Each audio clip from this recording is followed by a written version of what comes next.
अगर तुम सोच रहे हो कि ये वेस्ट एशिया वॉर की वजह से सिर्फ ऑयल या फिर की कमोडिटीज़ ही अटके पड़े हैं, तो सिर्फ उतनी सी बात नहीं है। हमारे जो विजनरी कैश बर्निंग स्टार्टअप्स हैं ना, उनकी फंडिंग मतलब उनका जो मेन खाना है वो भी रुक रखा है। 2025 में इंडिया फोकस्ड फंड्स ने $23 बिलियन रेज किए थे।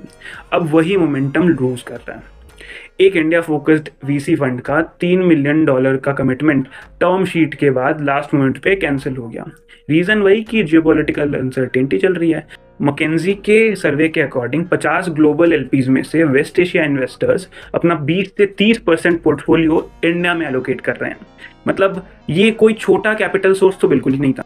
अब क्या हो रहा है कि सिंपली अनसर्टेनिटी बढ़ती है तो सोवरेन फंड्स अपने घर पे फोकस करते हैं। ब्लैक रॉक के बेन पावेल कहते हैं कि हायर इंटरेस्ट रेट्स और कॉस्ट ऑफ कैपिटल की वजह से रिस्क एसेट्स का रिप्राइसिंग हो रहा है। मतलब वैल्यूएशन प्रेशर में है और पैसा डिप्लॉय करने से पहले इन्वेस्टर्स थोड़ा रीथिंक कर रहे हैं। एंड इम्पैक्ट भी चेन रिएक्शन जैसा है। फंड्स अपने राउंड्स जो है वो लॉन्गर टाइम के लिए ओपन रख रहे हैं। आईपीओ प्लान्स डिले हो रहे हैं, जैसे कि Curefoods, Turtlemint, Infra Market rethink कर रहे हैं। Q1 में ग्लोबल पीई एग्जिट्स $103 बिलियन थे, but still 36% down YoY। Reason वही है कि पेंडेमिक में जो हाई प्राइसेस में डील हुई थी, हाई वैल्यूएशन दी गई थी, अब उन प्राइसेस में उनको बायर्स ही नहीं मिल रहे हैं। अब ऐसी बात नहीं कि सब कुछ रुक गया है। वैल्यू क्वेस्ट, त्रिस्तार ने फर्स्ट क्लोज हिट किया है।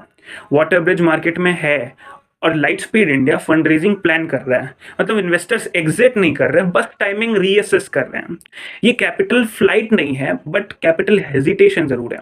और अगर ऑयल $100 क्रॉस करके रहता है, ये टेम्पररी नहीं स्ट्रक्चरल शिफ्ट बना रह जाएगा, क्योंकि हम एनर्जी डिपेंडेंट इकोनॉमी है। इंडिया स्टोरी स्ट्रांग है, बट ग्लोबल मनी अब ब्लाइंड नहीं सिलेक्टिव हो चुका है।